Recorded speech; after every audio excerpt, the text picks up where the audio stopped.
同じ作品ばかり繰り返して見てしまう心理。新しいアニメを見る元気すらない人、ただのオタクだと思ってた。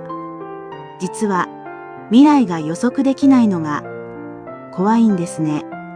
そうかも。結末がわからないと不安だから。新しいことしなくていい。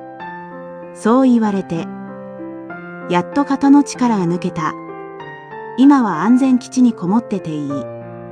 疲れた心のシェルター。心が疲れたとき、あなたのそばには AI が鍵をかけて、きっと守ってくれるよ。心のサスティナへ。